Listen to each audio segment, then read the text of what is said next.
Benvidos a esta nova sesión dos Luns do Ateneo.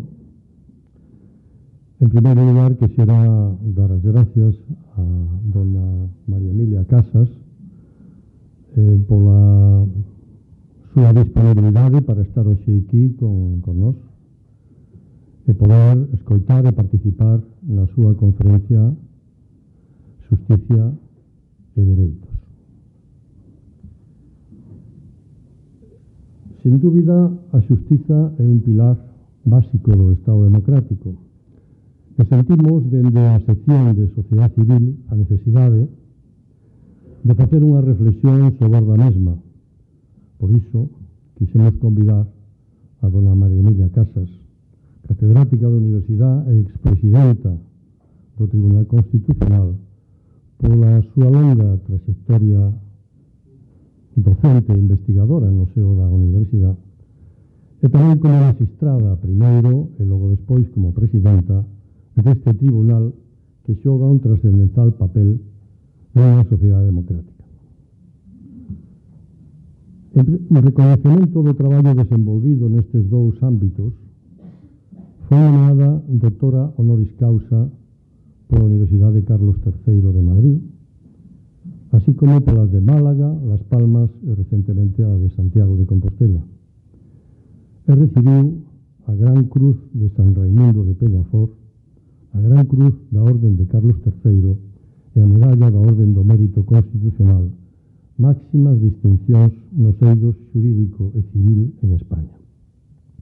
Tamén recentemente a Xunta de Galicia otorgoulle a Medalla de Oro de Galicia. Eu quixera salientar especialmente o seu compromiso cívico, social e democrático.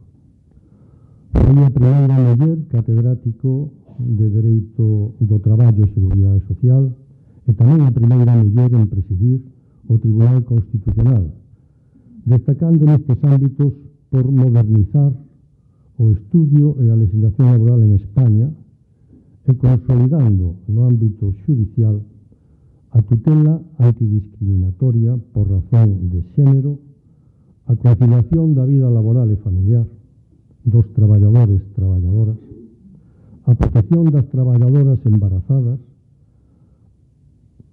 e avalar a constitucionalidade da Lei Integral contra a Violencia de Xénero. Neste senso, dende o ámbito estrictamente cidadán, compre destacar o máis recente premio Enriqueta Bernal pola igualdade, pola súa labor para erradicar a discriminación por razón de sexo e avanzar cara a igualdade plena, real e efectiva entre muller e home, otorgado polo Colexio de Abogados de Baleares, o mesmo o premio Victoria Kent, en recoñecemento a súa contribución á consolidación da democracia en España. Penso que dende Concepción Arenal é difícil atopar na historia do noso país unha muller que teña recibido tantas honras e recoñecementos e con tanto impacto na nosa sociedade no ámbito judicial e social. E, por tanto, é un luxo e unha honra que teña aceptado de novo estar no Ateneo de Santiago. Gracias, María Emilia. Esta es a palabra.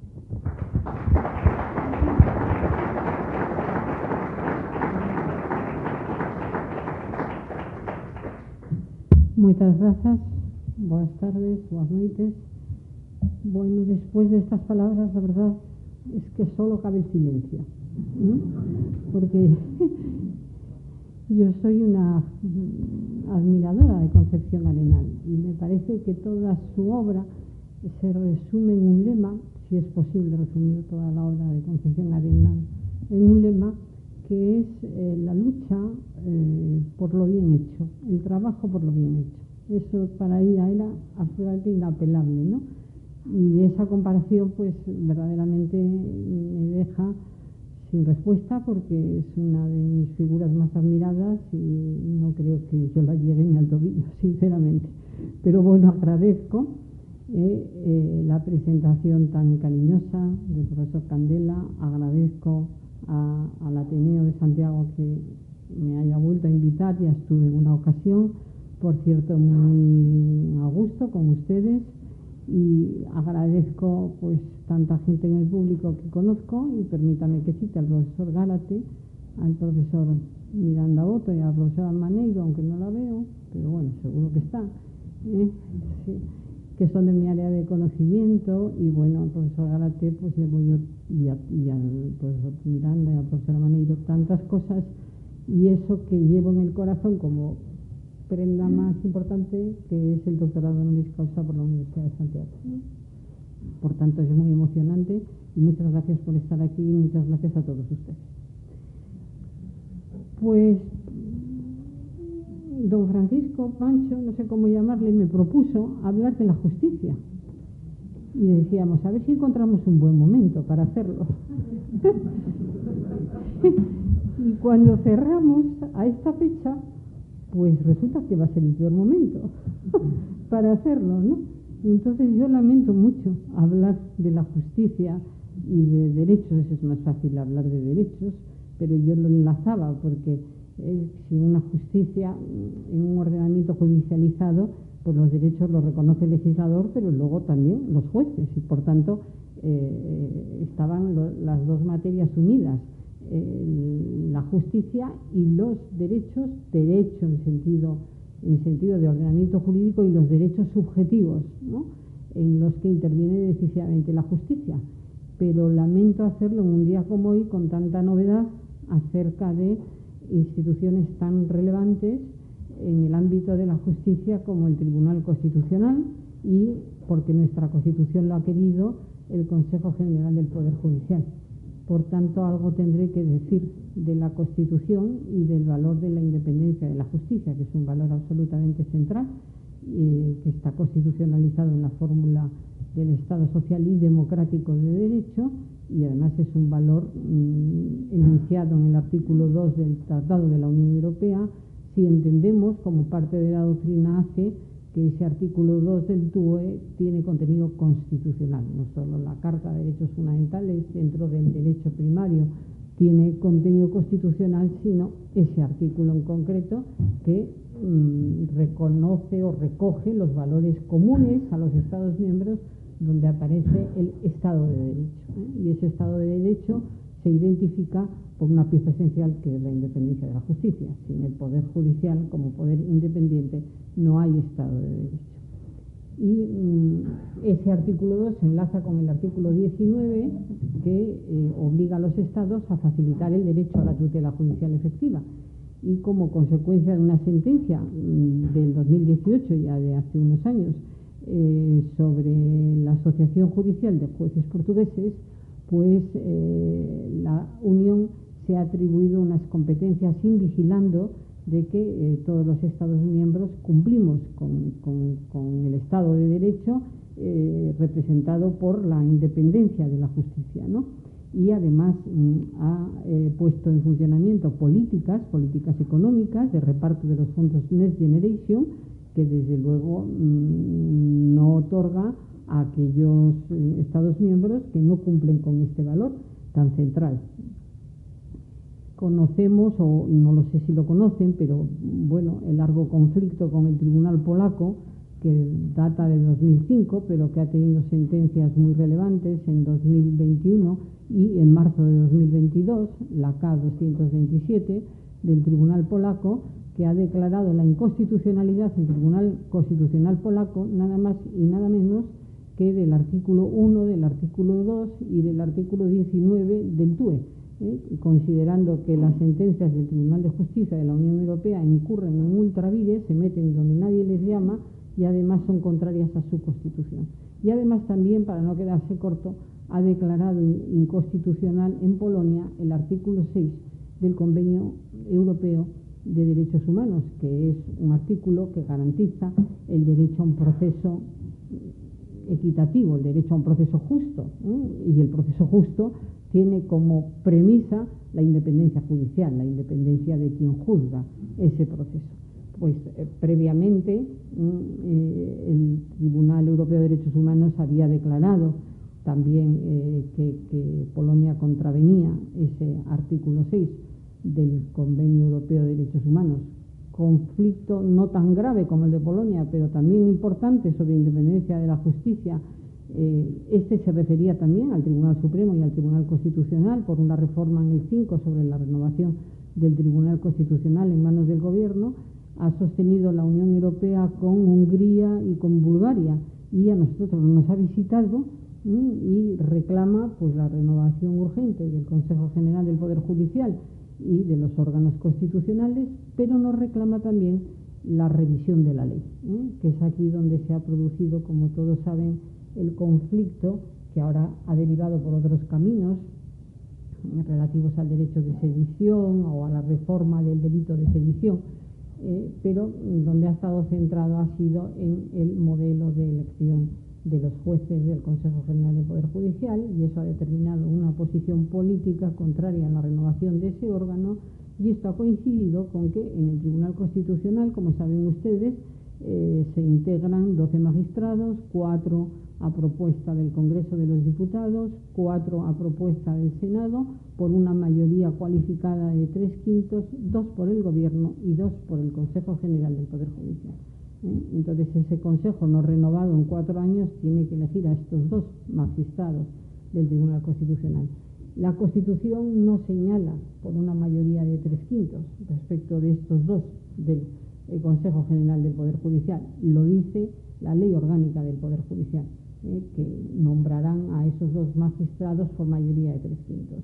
Y explicaré algo más detenidamente este conflicto, esta cuestión, en relación a la propia elección de los vocales del Consejo del Poder Judicial, que la ley, sin necesidad de ello, ha extendido a todos, a los 20 miembros que lo integran, pues esa elección por una mayoría de 3/5, una mayoría muy cualificada de 3/5. Y este es el modelo de nuestro ordenamiento para la cobertura de puestos del Consejo General del Poder Judicial y para la cobertura de puestos del Tribunal Constitucional, magistrados procedentes de las cámaras por mandato constitucional, del Consejo General del Poder Judicial por mandato de la Ley Orgánica, y evidentemente el Gobierno no está regulado.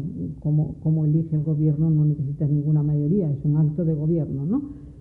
Incluso la doctrina más reciente, que se ha preocupado de volver a analizar la Constitución en este punto del Tribunal Constitucional, y en concreto el artículo 159, ha señalado que convendría procedimentalizar esa facultad del Gobierno, que no sea una facultad tan libre, ¿no?, como nombra el Gobierno a estos 2 magistrados, ¿no?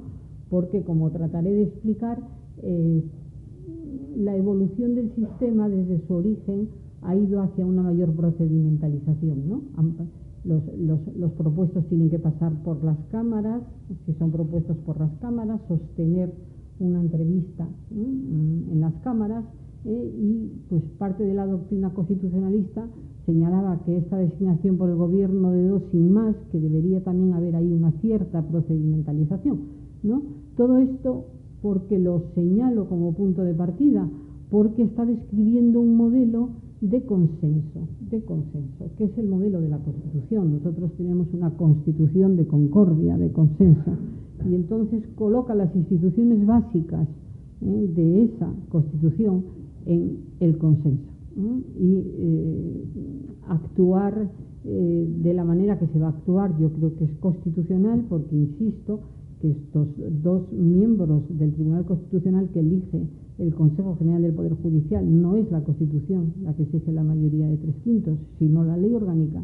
Pero la Ley Orgánica, en su exposición de motivos, se explica muy bien por qué opta por los 3/5, y dice, porque siendo puestos tan relevantes, tanto en el Consejo General del Poder Judicial, que explicaré lo que es, y en el Tribunal Constitucional, pues no parece que un único partido pueda proceder a esa elección. Necesitamos ese consenso, ¿no?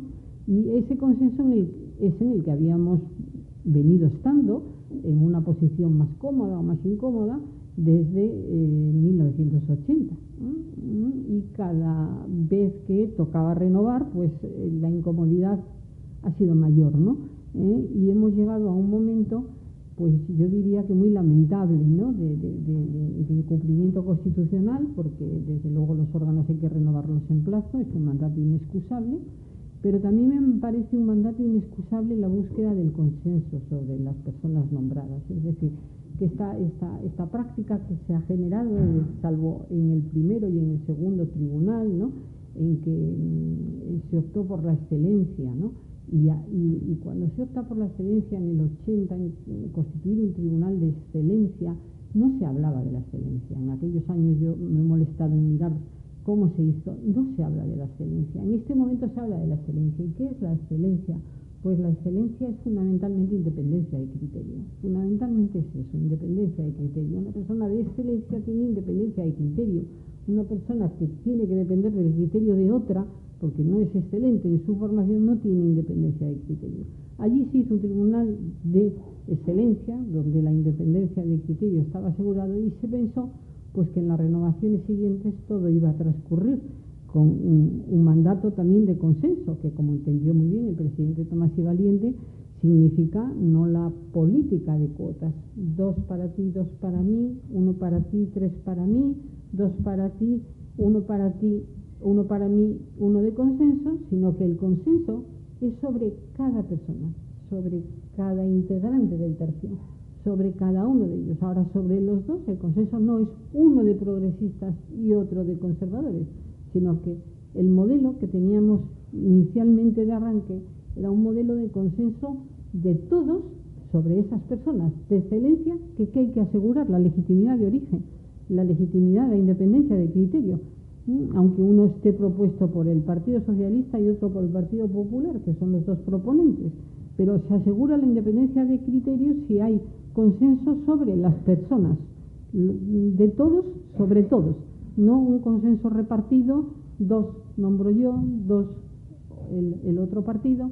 Y hemos entrado en una dinámica pues de perjudicar un modelo que era un modelo bien pensado, ¿no?, y que se pensó que podía funcionar.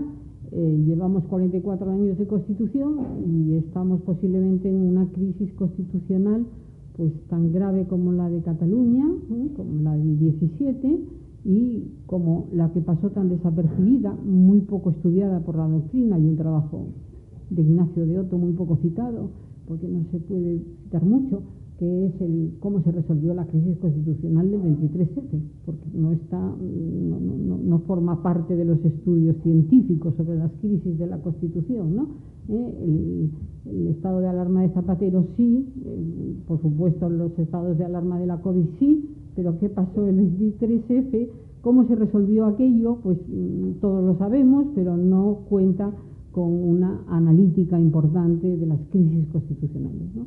Y yo creo que desafortunadamente, tras 42 años de un funcionamiento que ha sido ejemplar del Tribunal Constitucional, luego diré que está en una situación que yo creo que hace lo que puede y no podrá hacer más, y de 44 años de la Constitución, pues yo creo que todos, ustedes y yo, nos lamentamos de esta conclusión que yo estoy exponiendo. Bueno, para empezar, les diré que a mí me parece que la Constitución que ha celebrado el 44 aniversario hace unos días es lo mejor que hemos tenido. Es lo mejor que hemos tenido. Yo no he vivido otras etapas, no he vivido la Constitución del 31, pero teniendo en cuenta estos 44 años, creo que no ha habido Constitución que haya dejado tanto y tan bueno en nuestro haber desde las Cortes de Cádiz. Y creo que se puede sostener esto a raíz de todas las crisis que he citado y a raíz de todos los periodos de normalidad democrática que he señalado. Porque creo que ustedes coincidirán conmigo en la imposibilidad de reformar la Constitución, teniendo en cuenta que es una Constitución que no es de democracia militante, no pertenece al modelo de las constituciones de democracia militante. Por tanto, se puede reformar todo, por ejemplo, la francesa o la alemana, que son de democracia militante, no se puede tocar los derechos fundamentales. Evidentemente no tendría sentido tocar el derecho a la vida, porque sería en sí mismo una barbaridad, ¿no? Pero nosotros podemos reformar todo, pero a través de mecanismos de reforma muy estrictos. Incluso la reforma suave, no fuerte, necesita esa mayoría de 3/5. Y es una Constitución de difícil reforma, en consecuencia solo ha conocido 2 reformas con motivo del derecho de la Unión o provocadas por el derecho de la Unión. La reforma de 1992 sobre el artículo 13 para reconocer el derecho de sufragio pasivo en elecciones municipales a los ciudadanos de la Unión, y en el año 11 la reforma del artículo 135 de la Constitución, aquí por motivos económicos de contención del déficit público, motivos presupuestarios, también una reforma sencilla con la mayoría de 3/5, pero sin sometimiento a referéndum, aunque hubo partidos políticos que solicitaron el sometimiento a referéndum. Y no tenemos ninguna otra reforma. En consecuencia, los órganos judiciales, la justicia llamada a sostener la Constitución, es una pieza absolutamente fundamental. En las constituciones de larga vida es una pieza absolutamente fundamental, porque esas constituciones de larga vida no siguen diciendo lo que decían cuando fueron aprobadas y cuando fueron votadas en el 78, lo siguen diciendo, pero hoy la sociedad lo lee de otra manera. No exactamente todo el texto de la Constitución, porque hay mandatos inequívocos, ¿no?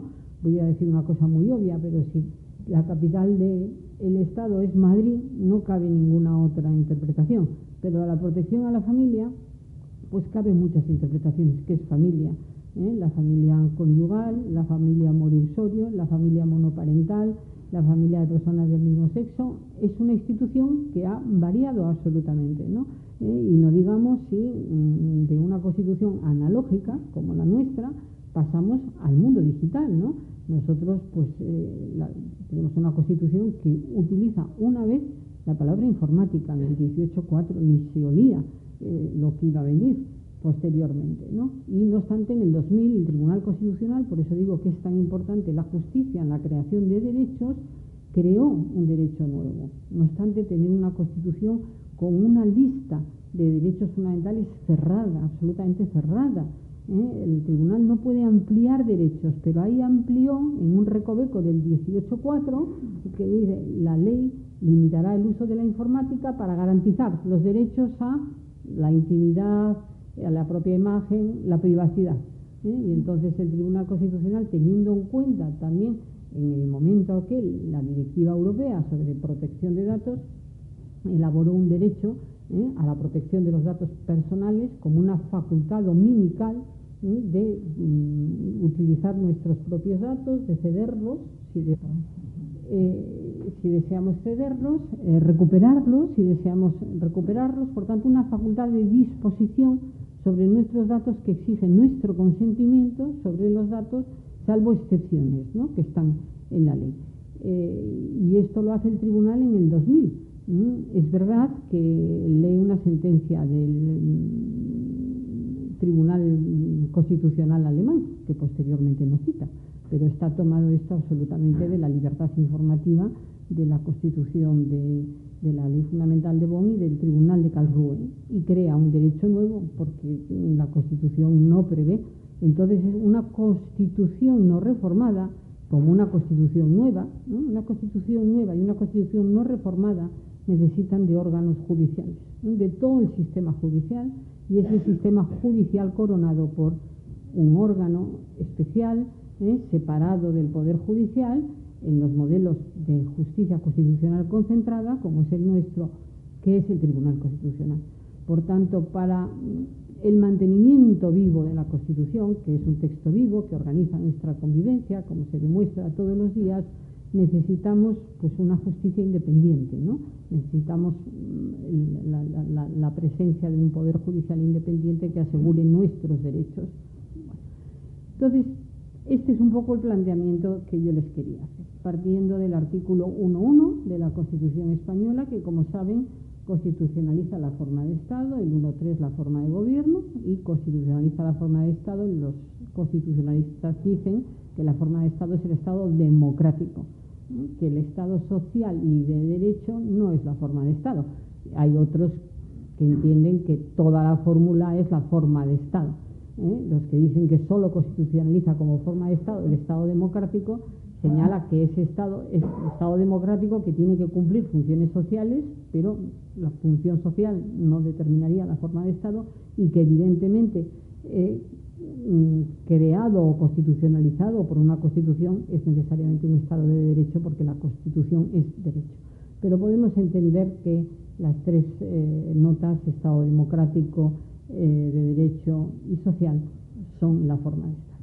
Y sabemos, o creo que saben, que el artículo 1.1 no acaba de constitucionalizar el Estado, sino que ese artículo 1.1 señala que ese Estado está sometido a la Constitución como norma suprema del ordenamiento y que hay valores superiores del ordenamiento, y esos valores que enuncia son 4, la libertad, la justicia, la igualdad y el pluralismo político. La libertad está recogida luego en todos los derechos de libertad, porque, como digo, la constitucionalización no termina ahí, está recogida en los derechos de libertad. La justicia, ¿qué quiere decir la justicia como valor superior del ordenamiento? Decir que el ordenamiento tiene que ser justo es una proposición política, no es una proposición jurídica, ¿no? Tiene que ser justo, pero esto depende del legislador. El legislador legisla, evidentemente, para lograr justicia, pero es una proposición política. El valor superior de la justicia quiere decir que tiene que haber instituciones de justicia y de justicia independientes. La igualdad tiene un valor de transformación absoluto, sobre todo en época como la actual, donde las desigualdades sociales son crecientes, y esa es la función de un Estado social, hacer que las desigualdades disminuyan, que no crezcan, que no haya exclusión, que no haya pobreza. Ahí está el Estado social. Y, por último, el pluralismo político, que es el valor de la alternancia, ¿no? Y la Constitución, desde la sentencia 8 de 1981, 1181, perdón, el Tribunal Constitucional ya señaló que es un marco de coincidencia suficientemente amplio como para que distintas opciones políticas quepan dentro de ella, y de ahí que cuando elegimos un gobierno en elecciones democráticas, pues ese gobierno tiene un programa político que aplica dentro de la Constitución, si no el tribunal dirá que está fuera de la Constitución, y una opción política distinta se encuentra también recogida dentro de la Constitución, porque salvo esos mandatos indubitados, la capital es Madrid, no se podría eso interpretar de ninguna otra manera, ¿no? Pero incluso la mayoría de edad es a los 18 años, ahí sí podemos interpretar desde las 0 horas del día a las 12 de la noche, es poco ejemplificativo, pero no digamos el derecho a la vida, el derecho a la vida. ¿Qué es el derecho a la vida?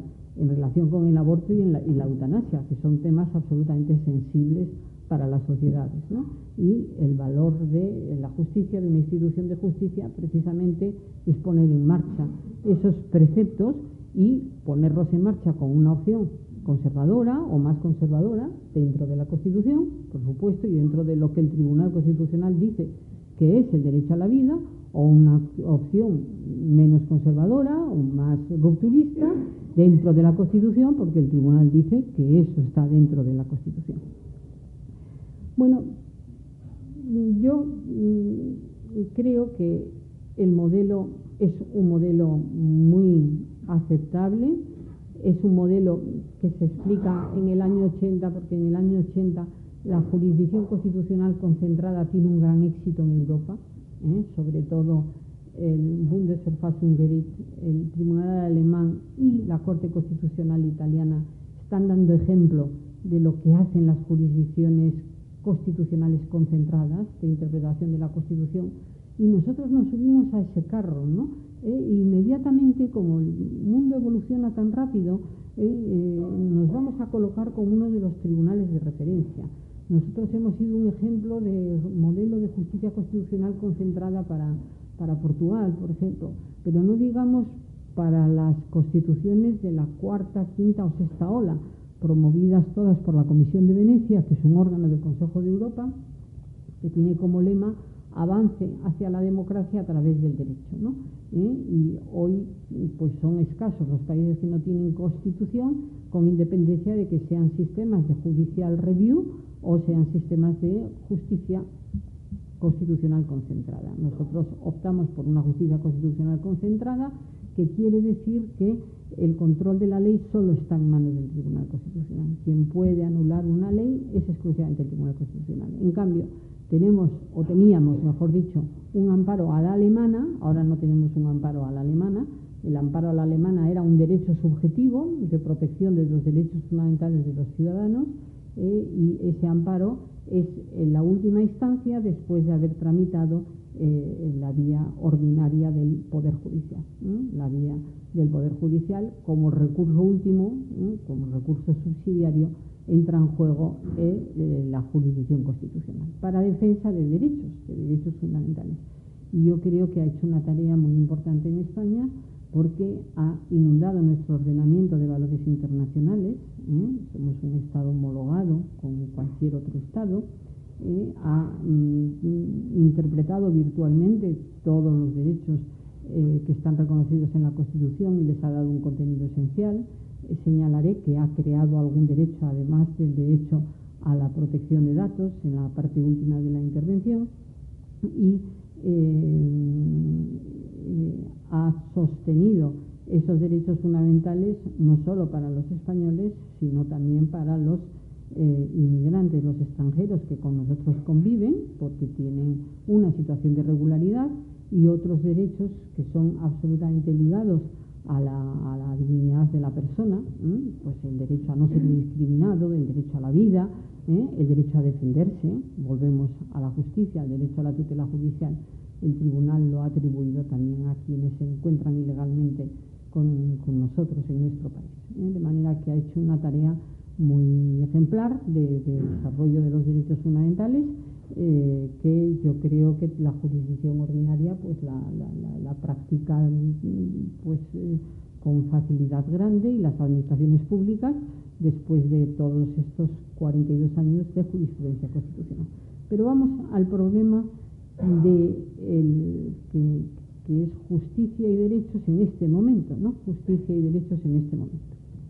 Y al problema de esta intervención en el día de hoy, donde pues tenemos un órgano sin renovar desde hace 4 años, y otro que está unos meses sin renovar, aunque más de unos meses está sin renovar desde unos meses, desde el mandato que dio el Gobierno reformando la Ley Orgánica del Poder Judicial, diciendo que tenían 3 meses para proceder a la renovación de los 2 magistrados del Tribunal Constitucional. Entonces estaríamos ahí en una falta, en una espera de 4 meses.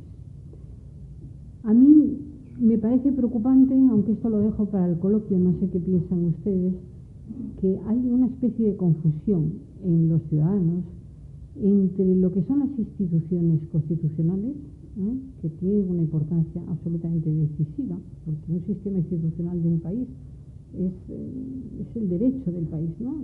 Es el sistema jurídico del país, ¿no? Y el legislativo, el ejecutivo y el judicial, con más problemas que ninguno el judicial, aunque veamos en el legislativo esas sesiones tan broncas, ¿no?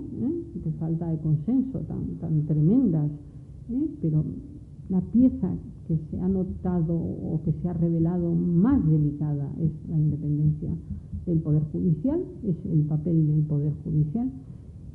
Y yo creo que los ciudadanos empiezan a no distinguir, por lo menos algunos con los que yo hablo, formados, muy formados, entre lo que son las instituciones constitucionales y lo que son las mayorías políticas, que deciden quiénes van a esas instituciones.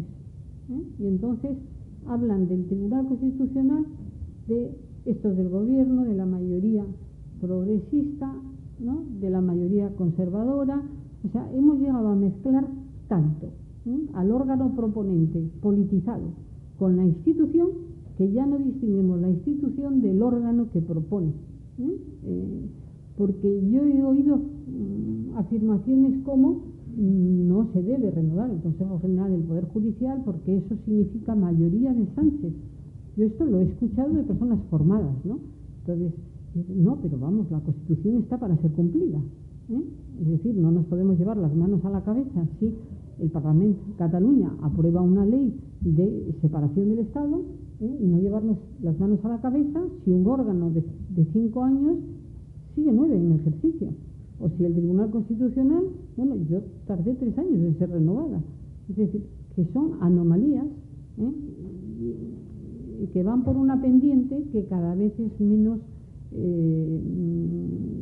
notable la divisoria entre el respeto a la institución y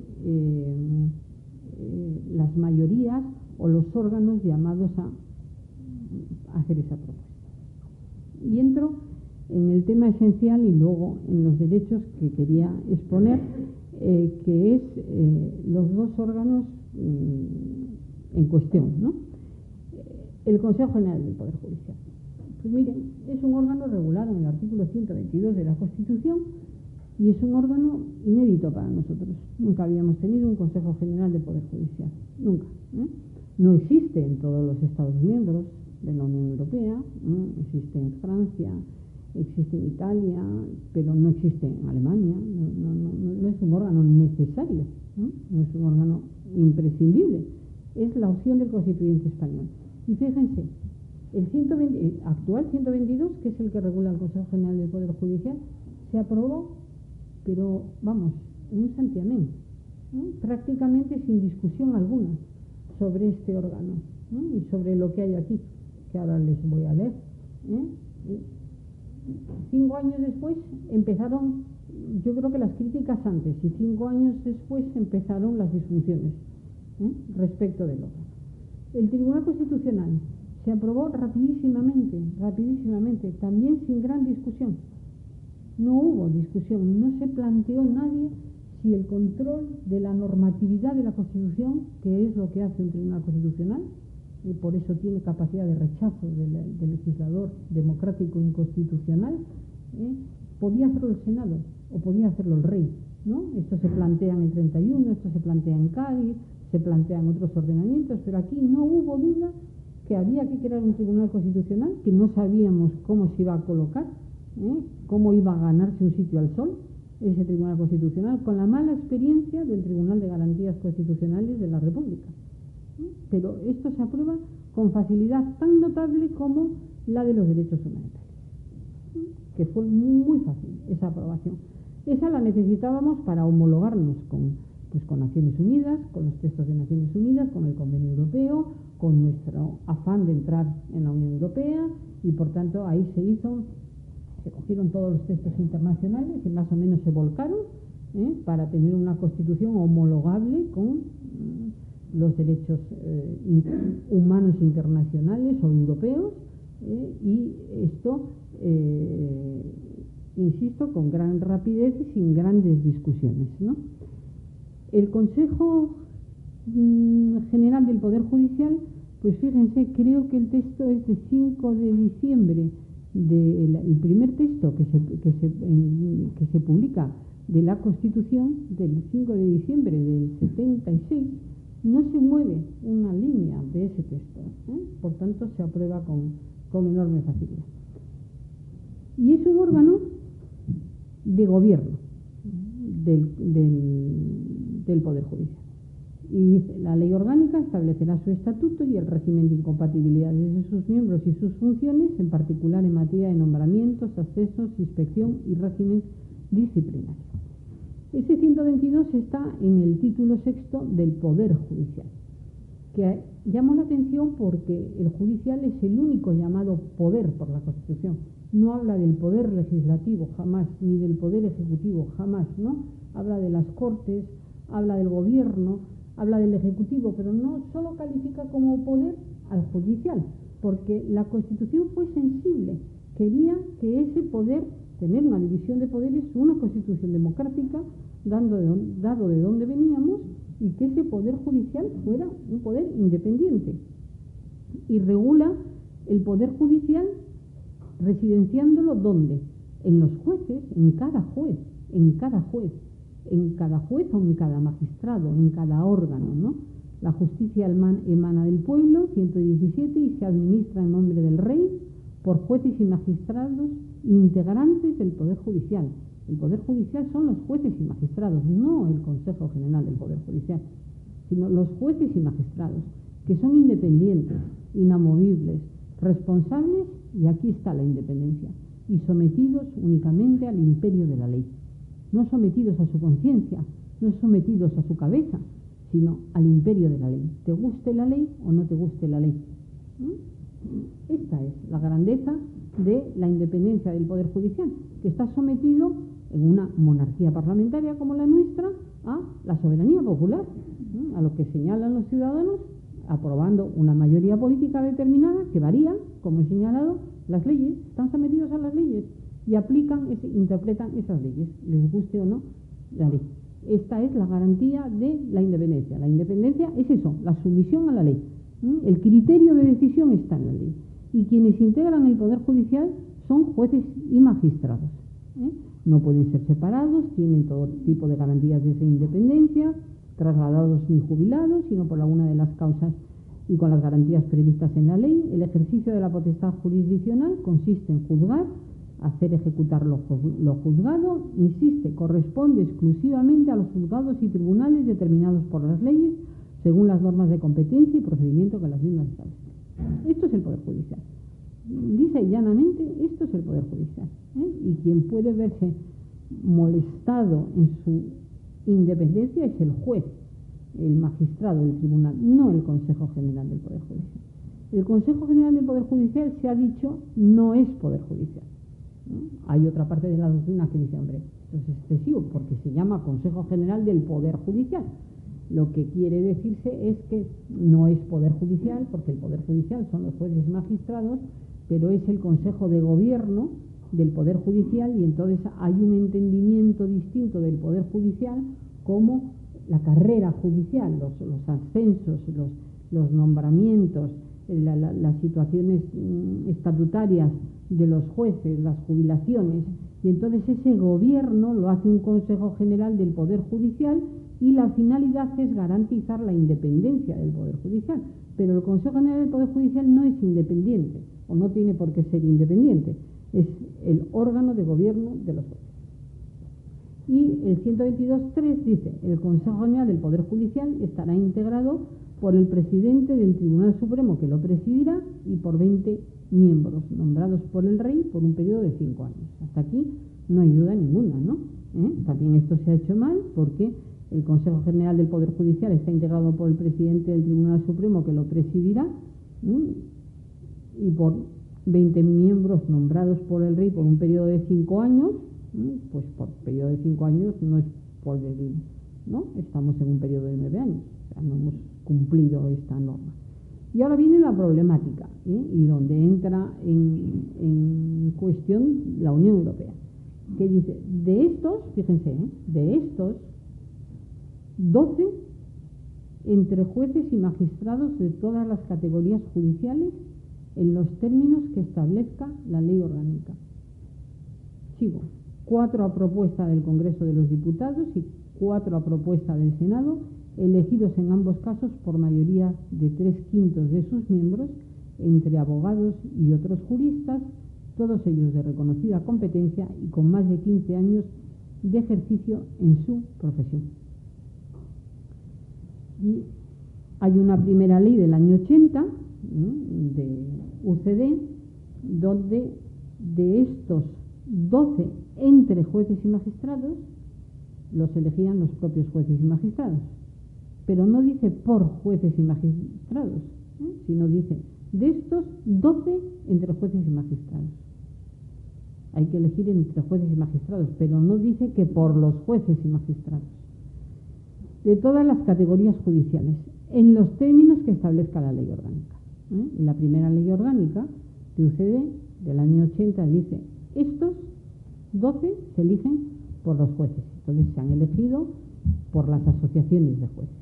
Y luego se ha cumplido lo que dice la Constitución. 4, además de los 12, 4 a propuesta del Congreso de los Diputados y 4 a propuesta del Senado por mayoría de 3/5. Y estos no jueces, sino entre abogados y otros juristas, todos de reconocida competencia, pero los judiciales se elegían por los jueces. Esto se reforma en el año 85. Ganan las elecciones el Partido Socialista en el año 82 y se reforma en el año 85. Y en el año 85 la ley, recuerden que dice, de estos 12 entre jueces y magistrados de todas las categorías judiciales en los términos que establezca la ley orgánica, pues la ley dice, estos también por el Congreso y por el Senado. Estos también por el Congreso y por el Senado. Entonces, el Grupo Popular del Congreso plantea un recurso de inconstitucionalidad que resuelve el Tribunal Constitucional y resuelve señalando que esa decisión es una decisión constitucionalmente legítima. Legítima. La norma explica que la finalidad es dar una garantía democrática a esa elección, de manera que las cámaras que representan la soberanía popular estén absolutamente implicadas en esa elección. Y la sentencia 108-86 determina esta legitimidad constitucional de esta decisión. Gobierno de Aznar, ley de 2001, cambia el modelo, hemos tenido 4 modelos, y de 12 entre jueces y magistrados mantiene la posición que había establecido el PSOE, también por mayoría de 3/5, pero entre 36, esa mayoría de 3/5 del Congreso y de los diputados solo podía ejercerse entre 36 previamente elegidos por los jueces o por las asociaciones de jueces. De manera que las asociaciones de jueces mandaban al Congreso y al Senado 36, y el Congreso y el Senado tenía mayoría de 3/5, pero atada entre esos 36. ¿De acuerdo?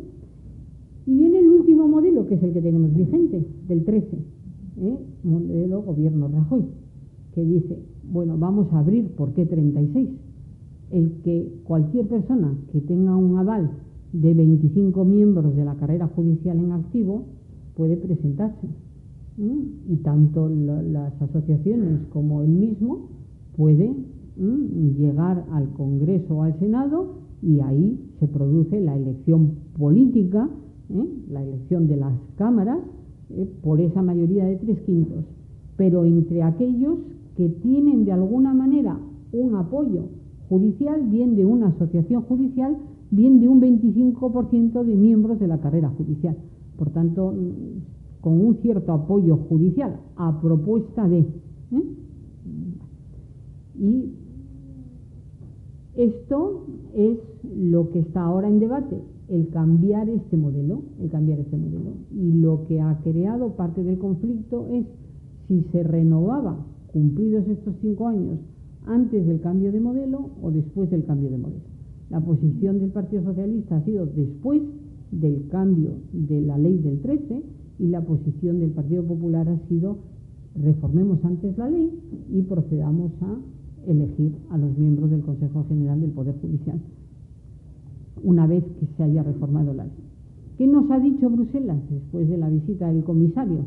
Renueven ustedes y reformen, ¿Y por qué nos dicen reformen? Porque dicen que estén elegidos por los judiciales, porque se entiende que hay una mayor independencia judicial si eligen los judiciales a estos 12. Evidentemente, 4 y 4, nosotros tenemos una Constitución que aquí es intocable. Esto lo dice la Constitución, no podemos tocarlo. Pero la frase previa es una frase no clara. De estos 12 entre jueces y magistrados de todas las categorías judiciales, en los términos que establezca la ley orgánica. Por tanto, apodera la ley orgánica para decir, pues también por el Congreso y por el Senado, o solo por las asociaciones judiciales. A mí me parece que la reforma Rajoy es bastante sensata, es mi opinión personal, ¿no? Porque combina los dos criterios, combina la legitimidad democrática de que pasen por las cámaras y que, por otra parte, vengan ya con una propuesta de sus pares, de garantía de independencia judicial. ¿Y por qué me parece que es una propuesta sensata?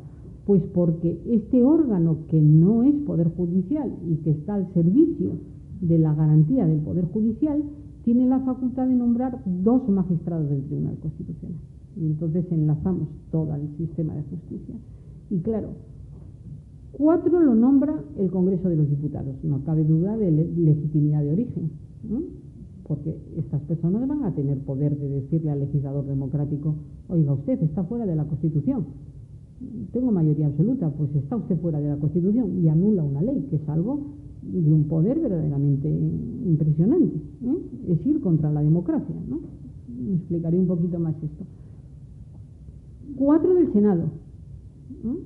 Por supuesto, se ha reformado la ley orgánica para decir que estos 4 del Senado, en gobierno Zapatero, estarían propuestos por las comunidades autónomas. Pero realmente no se ha logrado con esa reforma una mayor descentralización del nombramiento de los 4 del Senado, porque al final los 2 partidos políticos que entran en la elección lo hacen desde las cúpulas de los partidos políticos y les dice a las comunidades autónomas: fulanito o menganita, o sea, no ha jugado libremente que la comunidad autónoma, gobernada por el Partido Popular, como es nuestro caso, de nuestra comunidad autónoma, libremente el Partido Popular de Galicia diga: estos son mis candidatos, sino que la estructura del Partido Popular dice: estos son los candidatos. Y lo mismo pasa con el Partido Socialista, ¿no? Que tampoco en una comunidad gobernada por los socialistas tiene la asamblea legislativa o el parlamento suficiente autonomía, sino que ya desde la estructura organizativa dice: estos son los candidatos, ¿no? Entonces esto, pues esa finalidad de descentralizar y de que el tribunal represente también a las autonomías se ha quedado un poco descafeinada, ¿no? 2 del gobierno, pero el gobierno sale de una mayoría legislativa, por lo tanto el gobierno tiene una legitimidad legislativa detrás de las cámaras, y los únicos que quedarían sin legitimidad democrática serían los 2 del Consejo General del Poder Judicial, si los miembros del Consejo General del Poder Judicial solo se eligen por los jueces, ¿eh? En esos 12, porque 4 y 4 se tienen que elegir por las cámaras, ¿no? Entonces, en mi opinión personal, la ley Rajoy me parece que es una ley bastante adecuada, pero se ha producido una falta de entendimiento en una ley que era del propio Partido Popular, ¿no? En el Partido Popular, no de Rajoy, sino los sucesores de Rajoy, en un problema de entendimiento de este precepto. Y como estamos en una situación tan anómala, ¿no? en que estamos con 4 años de retraso, pues claro, no somos Polonia, que los nombra el gobierno, pero para la Unión Europea empezamos a estar en una mala situación desde el punto de vista de nuestro Estado de Derecho, de las garantías de nuestro Estado de Derecho, ¿no? Y dicen: no, que lo elijan los jueces, que lo elijan los jueces. ¿Cuál es la finalidad del Consejo General del Poder Judicial? Pues ejercer competencias que antes ejercía el gobierno, ¿no? Porque aunque el Poder Judicial es independiente, pues por ejemplo, ¿qué les voy a decir? Los ascensos, los nombramientos, la convocatoria de oposiciones, el horario. Hay cuestiones organizativas que dependían del Ministerio de Justicia, y la creación de este órgano ha sido para favorecer la independencia. De ahí que sus funciones sean, en particular, en materia de nombramientos, ascensos, inspección y régimen disciplinario. Es decir, aquellas cuestiones que tienen más que ver con la independencia judicial. En cambio, el Ministerio de Justicia sigue regulando el horario en la oficina judicial.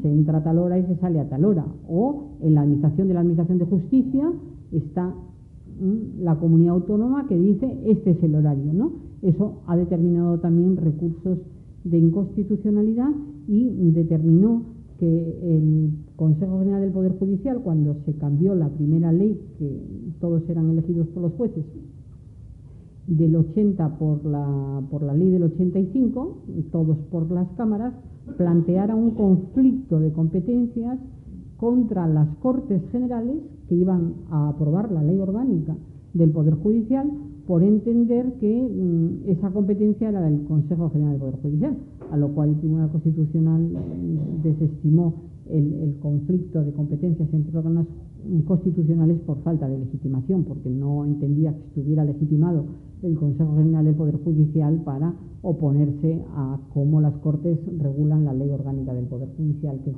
obviamente competencia de las Cortes. Voy concluyendo y inmediatamente paso a derechos muy brevemente con el Tribunal Constitucional.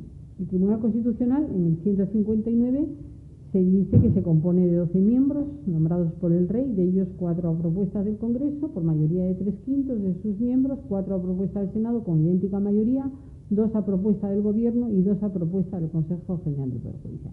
La reforma que se plantea es que estos dos que nombra el Consejo General del Poder Judicial, aunque no he encontrado el texto, me he metido en la página del Congreso de los Diputados y no he encontrado, pero les digo las referencias de prensa, es que la ley orgánica del Poder Judicial, en el 599, señala que estos dos se eligen por una mayoría de 3/5. Entonces, esta propuesta de reforma express lo que va a hacer es que los dos más votados, sin llegar a la mayoría de 3/5, integren el Consejo, el Tribunal Constitucional, rebajar esa mayoría. Bueno, no sé si es una salida del paso de una situación difícil en la que estamos.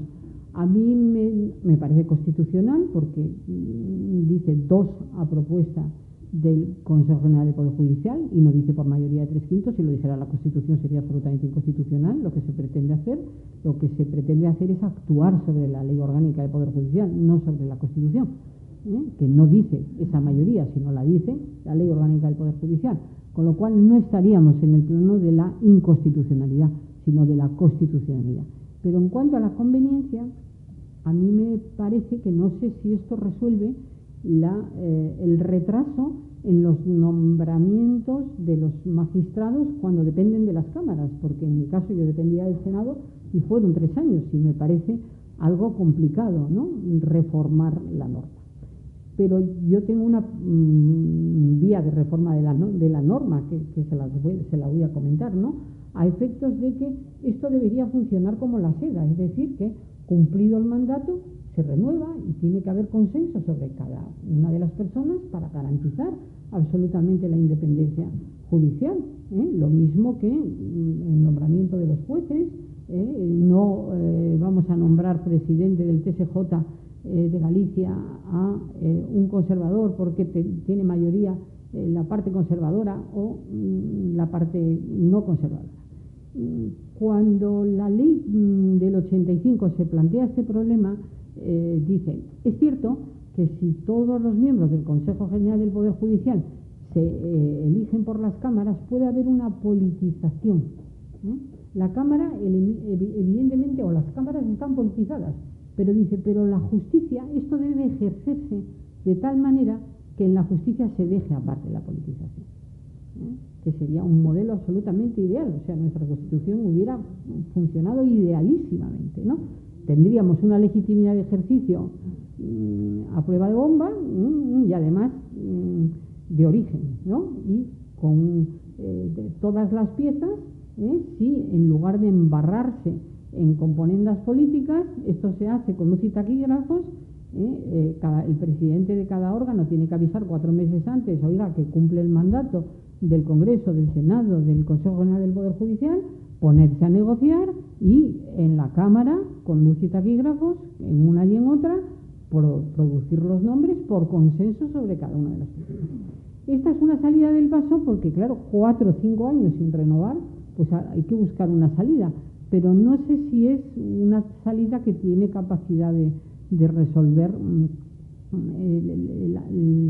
el retraso cuando toca a las cámaras, ¿no? Evidentemente, cuando toca al Gobierno hay que presumir que no hay retraso alguno. Y voy cerrando, me avisas la hora, por favor, quisiera decir algo de derechos, porque ha habido otra polémica que se ha cruzado con esta, que yo creo que ha sido un poco afortunado que se haya cruzado, que es que cuando la Constitución dice que los miembros del Tribunal Constitucional se renuevan por terceras partes cada 3, el tercio del Gobierno y del Consejo General del Poder Judicial tiene que ir juntos. Yo no soy de esa opinión, no soy de esa opinión. Yo entiendo que pueden ir perfectamente separados y les explicaré que fue así en el origen. El tribunal se constituyó sin los miembros del Consejo General del Poder Judicial y estuvo meses funcionando sin los miembros del Consejo General del Poder Judicial y posiblemente hubiera evitado este problema. Lo que ocurre es que el tribunal, que tiene una competencia, el Pleno del Tribunal en el artículo 11 de la ley, de verificar el cumplimiento de los requisitos exigidos para el nombramiento de magistrado del Tribunal Constitucional, parece que interpretaba que tenían que estar nombrados los 2 y 2, ¿no? Yo lo que entiendo es que la renovación por tercios quiere decir que no pueden ser 5, pero que los 2 y 2 vayan juntos, en mi opinión, no es necesario. Y entonces eso quizás hubiera evitado donde estamos, ¿no? Pero bueno, estamos donde estamos, ¿no?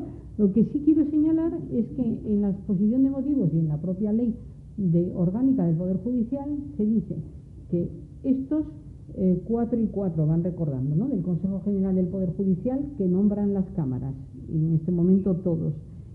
Si una cámara nombra y la otra no nombra, el Consejo se constituye con los nombrados por una cámara y con los antiguos de la otra cámara, y cuando la otra cámara nombre, se renueva totalmente. Me parece una solución bastante inteligente para no provocar estos retrasos, que estos retrasos pues significa que permiten entender que me interesa que se mantengan estos miembros como miembros del Tribunal Constitucional o como miembros del Consejo General del Poder Judicial, que tiene esa facultad de elegir 2 miembros del Tribunal Constitucional.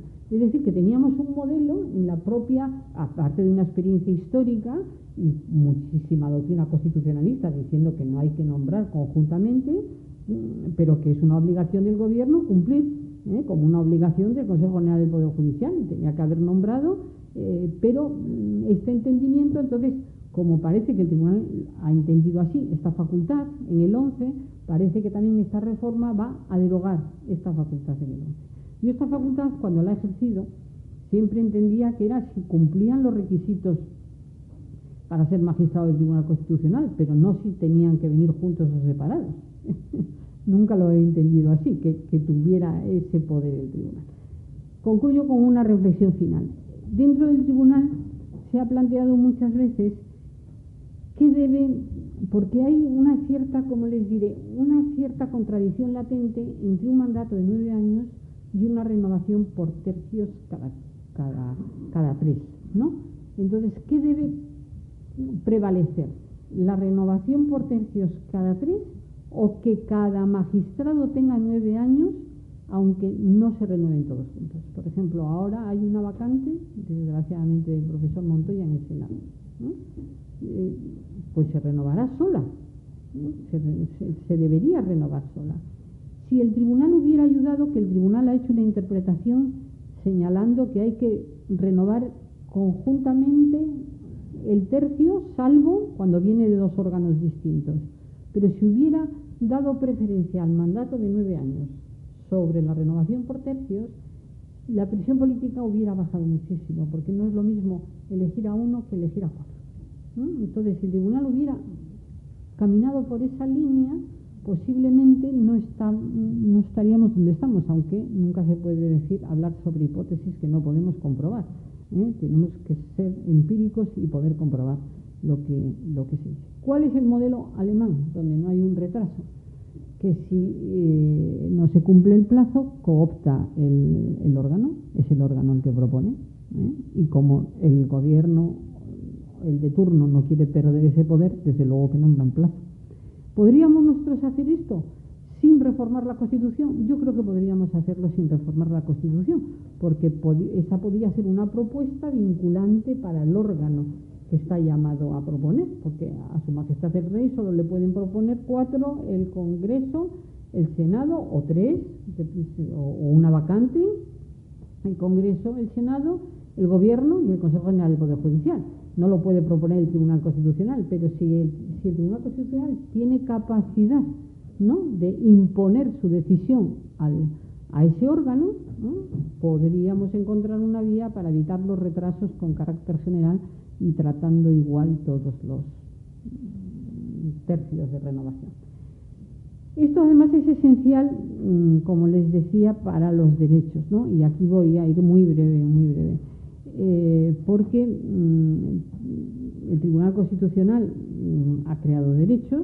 El primero que creó fue el del 23.2, ¿no? El 23.2 dice que las personas tienen derecho a acceder en condiciones de igualdad a puestos públicos, a las funciones públicas.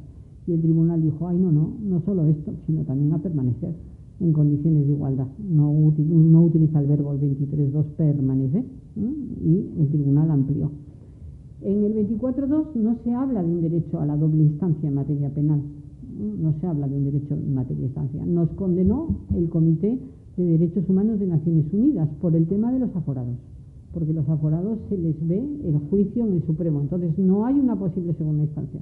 Entonces nos dijo Naciones Unidas, oigan, reformen esto porque el derecho a una doble instancia solo en materia penal, cuando hay una sentencia condenatoria tiene que haber una posibilidad de absolución. Y ese es un valor democrático absolutamente esencial, sobre todo, claro, en la Constitución americana, de donde viene la enmienda Miranda. Los derechos se leen, como se sabe, lo vemos en las películas, pero tiene un valor verdaderamente importante, ¿no? Entonces, ha creado un derecho a la doble instancia, también para los aforados, y lo ha introducido en el 24.2. Ha creado el que les he señalado antes, el derecho a la protección de datos de carácter personal, y desde luego, pero eso se lo permitía la Constitución, ha ampliado el derecho a la no discriminación por causas que la Constitución no contempló, porque no contempló ni siquiera la discapacidad, no digamos la orientación sexual, la identidad sexual, otras causas de discriminación que ustedes conocen, que están a la orden del día, y eso, pues, esa jurisprudencia ha permitido evolucionar la Constitución. Y también lo mismo ha hecho respecto de garantías parlamentarias, también en elecciones locales, de manera que ha hecho un entendimiento amplio de los derechos fundamentales que están reconocidos en la Constitución. Y lo seguirá haciendo porque el mundo tecnológico en el que vivimos, pues, es un mundo muy distinto al de la Constitución del año 78. Y como última cuestión quería señalarles que los tribunales constitucionales y los sistemas de justicia constitucional, más que los sistemas de justicia ordinaria, tienen una tendencia expansiva, ¿no? Porque debajo de todo esto están los derechos fundamentales, y los derechos fundamentales tienen una fuerza expansiva irrefrenable. Por ejemplo, los de la Ley Fundamental de Bonn es impresionante, ¿no? Porque el tribunal alemán está en este momento amparando con la Carta de Derechos Fundamentales de la Unión Europea. En el ADN de la Ley Fundamental de Bonn y del Tribunal Constitucional alemán están sus derechos fundamentales. Por tanto, hay como una tendencia expansiva de los derechos fundamentales muy importante, que la pueden ejercer los tribunales ordinarios, pero está mucho más legitimado para hacerlo un tribunal constitucional. Y eso determina que, con esto cierro, que la independencia de la justicia sea absolutamente decisiva para el avance de los derechos. Por ejemplo, en el caso de la sentencia sobre el matrimonio de personas del mismo sexo, evidentemente no es un derecho fundamental. Lo que la Constitución dice es que se reconoce el derecho de contraer matrimonio en igualdad al hombre y a la mujer. Pero el legislador dice, yo además quiero ampliar esa forma de matrimonio, ¿no? Luego la Constitución dice, el legislador regulará las formas de matrimonio, los efectos, tal. Y el legislador dice, yo, con mi programa político, porque esto es muy importante también, el legislador no se limita a ejecutar la Constitución. La Constitución no es un programa para su ejecución, es mucho más. Hay una política de la constitucionalidad. Lo que tiene que hacer un legislador constitucional es innovar dentro de la Constitución, pero no limitándose a ejecutar la Constitución, en las reglas de la Constitución. Esas son las constituciones originalistas. Por ejemplo, el Tribunal Supremo norteamericano hace interpretación originalista, no evolutiva, pero casi todos los tribunales constitucionales, desde luego los europeos, hacen esa interpretación evolutiva. Y en el caso de el matrimonio entre personas del mismo sexo, pues esa es una sentencia muy importante porque señala la necesidad de que la Constitución se enraice en la realidad social y que se vayan reconociendo nuevos derechos, que el legislador tenga capacidad de nuevos derechos, evidentemente sin doblar la Constitución, sin vulnerar la Constitución, ¿no? Y toma ejemplo una sentencia canadiense, una sentencia canadiense de 2011, fíjense lo avanzado que era Canadá, que ya en 2011 hacían interpretación evolutiva, que se llama la sentencia del caso de las personas, que era el caso de 5 mujeres que no podían ser elegidas senadoras, y entonces llegan al Tribunal Constitucional, y el Tribunal Constitucional, en una interpretación evolutiva, aunque se señala que los senadores eran hombres, dice, ¿y cómo no van a poder ser elegidas senadoras las mujeres? Y entonces dice, la Constitución es un árbol vivo, que crece en sus ramas, entonces esto está dentro de la Constitución, y esa sentencia del año 11, luego la reitera el Constitucional canadiense en el año 79 para el matrimonio entre personas del mismo sexo.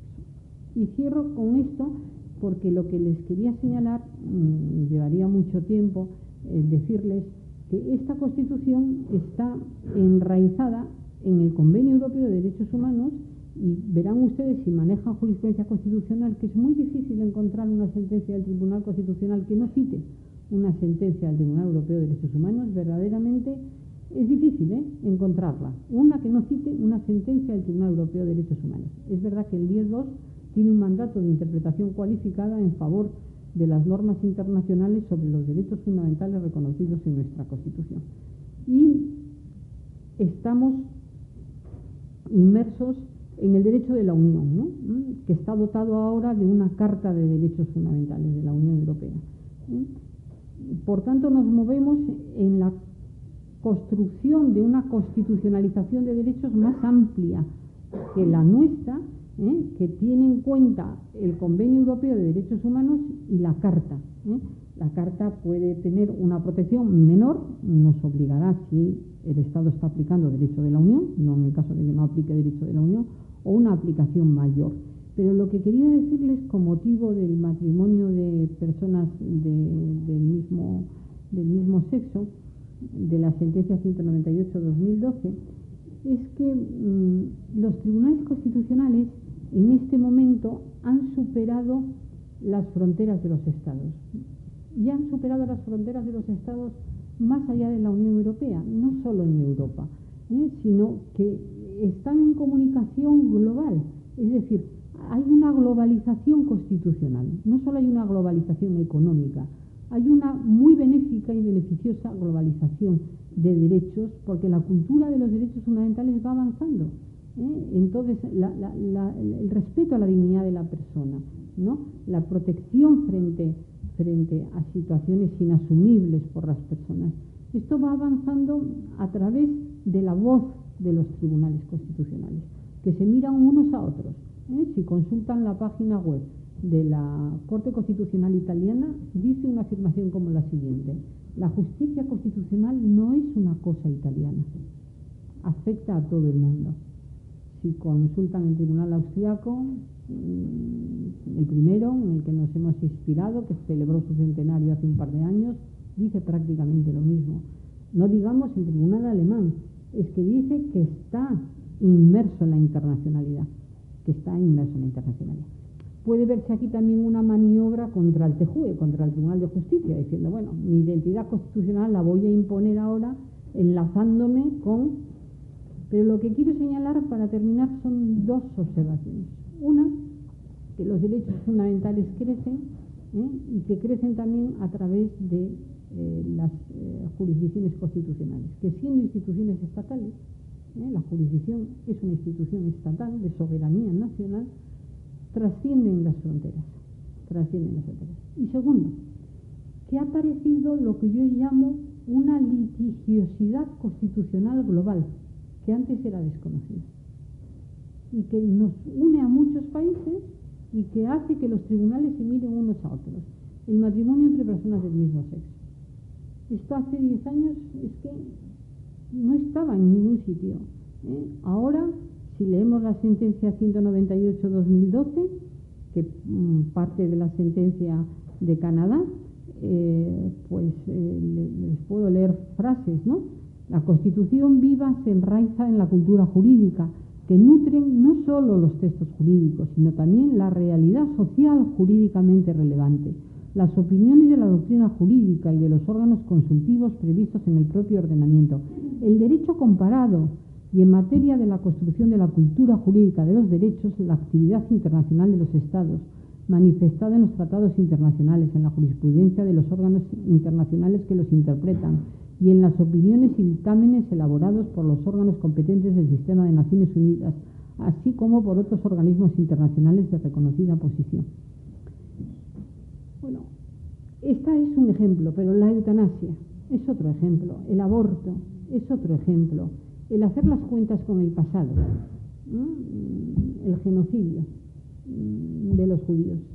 Todas las jurisdicciones se han enfrentado con ese asunto. Nosotros con la guerra civil nos hemos enfrentado a través de sentencias del Tribunal Constitucional.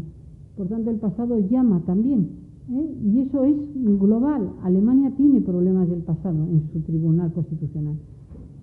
La libertad religiosa, la confesionalidad del Estado, la separación de la educación, si se puede separar niños y niñas en la educación, son problemas que afectan a todas las jurisdicciones constitucionales. Las sectas, la cienciología, los testigos de Jehová. Es decir, hay temas absolutamente comunes que cuando un tribunal resuelve un caso de estos, mira en otros tribunales constitucionales. Y el Tribunal Supremo norteamericano, que había sido encendidamente contrario a tomar el derecho comparado y, por supuesto, a citar una norma o una sentencia comparada, una sentencia extranjera, se ha abierto absolutamente a la comparación. Ese es un tema en Estados Unidos muy interesante porque se discute hasta en la prensa si se debe o no abrir el Tribunal Supremo norteamericano a una sentencia alemana, a una sentencia de Sudáfrica, que tiene un nivel de internacionalización en su jurisprudencia importantísimo, porque su Constitución dice que un elemento de interpretación es el derecho extranjero. La nuestra no lo dice. La nuestra dice que son las normas internacionales, no el derecho extranjero. Pero quiero decir que estamos en un mundo en que la creación de los derechos se hace a través de instituciones estatales que superan las fronteras. Pero claro, y termino con esto, la base de eso es que la objeción contramayoritaria no tenga éxito.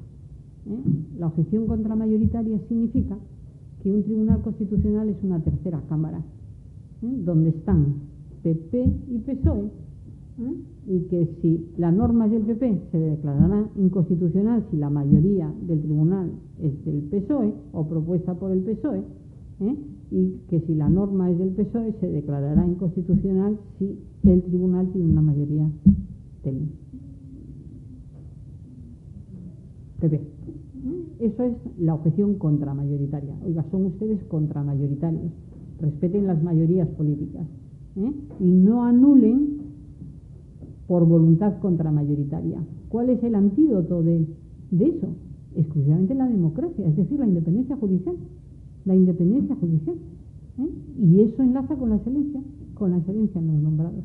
En este momento es absolutamente indispensable la excelencia, porque da independencia de criterio, independencia de juicio. Y ahí podremos tener unas instituciones que están avanzando en unos derechos que desconocíamos, que nos están metiendo en una constitucionalidad global, o litigiosidad constitucional global, pero que necesitamos tener confianza legítima, que eso es seguridad jurídica, en que quienes están en esos órganos son independientes, absolutamente independientes.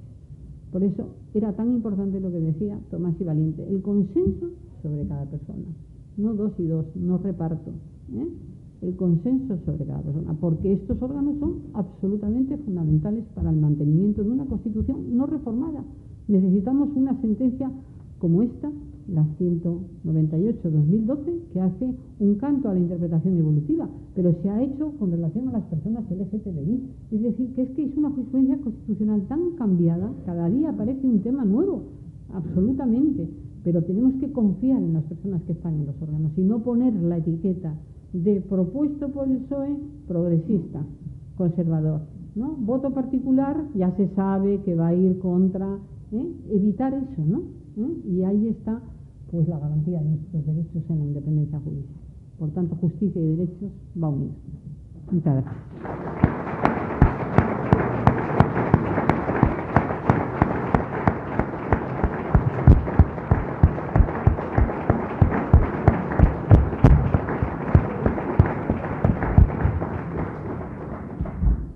Muchas gracias, María Emilia, por la lección magistral verdaderamente que hemos podido escoitar e ahora pois xa rapidamente vamos a pasar ao turno de preguntas ou de intervencións dos distintos ateneístas e presentes. Por tanto, abres o turno de preguntas ou de intervencións. Hola, buenos días. Todos los días escuchamos que el gobierno de Bruselas llama la atención por no renovar el Consejo General del Poder Judicial. ¿Qué medidas podría tomar entonces? Porque que nos diga siempre, tenéis que ser buenos, pero ¿cuál es el castigo que nos podría acarrear al Estado español el incumplir esa norma? Pues supongo que sería no repartir fondos. No repartir fondos Next Generation, porque más que llamar la atención sobre la necesidad de renovar, ha dicho dos cosas: hay que renovar y cambiar la ley. Cambiar la ley sería volver al sistema de elección judicial, que yo creo que lo que hizo Rajoy es un mix que es bastante razonable, ¿no? Pero sería volver a la elección judicial pura y dura, que tampoco está exenta de acompañamientos políticos, sobre todo si están las asociaciones, porque todos sabemos la Asociación Profesional de la Magistratura es conservadora, la Francisco de Vitoria es intermedia y la de Juezas y Jueces para la Democracia es progresista. Si es que desgraciadamente todos conocemos dónde estamos, ¿no? Entonces yo solo veo la capacidad, desde luego, de tener voluntad de renovar y de que hubiera un consenso sobre grandes juristas, sobre las personas, y no sobre el reparto de poder en los órganos. Sí. ¿Por qué nos dice eso Bruselas? Pues creo que porque entiende que hay más independencia si se eligen los jueces que esta politización, que no he dicho una cosa, y no me gusta señalar con el dedo sin causa para hacerlo, pero me parece que hay causa, que también los medios de comunicación han contribuido muchísimo al etiquetaje, ¿no? Entonces, este dibujo de un Tribunal Constitucional o de un Consejo General del Poder Judicial, si se va a nombrar presidenta de la Sala de lo Social o presidente del TSJ de Murcia, entonces dicen conservador, progresista, conservador, progresista, entonces uno suma. Entonces te dicen, no, el candidato es progresista. Dice, pues claro, ¿cuántos votos hay progresistas? ¿Cuántos votos hay conservadores? Y es como una condena a vivir en el dualismo, ¿no? Siempre, ¿no? Una condena. Javier. Buenas tardes. Buenas tardes. En primer lugar, agradecerle su conferencia en un tema, digamos, en principio que puede parecer aburrido, pero que gracias a su talento y a su cabeza bien amueblada, da placer, da gusto estar aquí 1 hora, 2, 3, oyéndola hablar de derecho y libertades, etcétera. Y esto es gracias a no se puede soportar fácilmente 1 hora y media o tal. Así que muchas gracias de antemano. Yo tengo una pregunta que hacerle que que bueno, no sé, sí, tiene que ver con el tema, y es por el cumplimiento de la Constitución en el caso de la renovación del Consejo General, ¿no? Y del Tribunal Constitucional. Vamos a ver, si un ciudadano particular o una institución incumplen la Constitución, tienen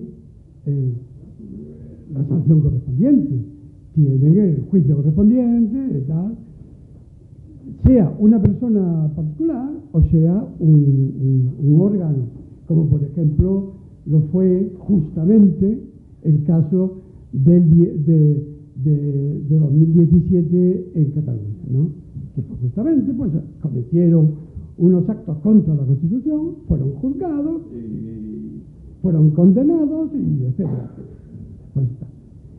Pero resulta que si eso mismo, es decir, no cumplir la Constitución, como en el caso de no renovar los órganos,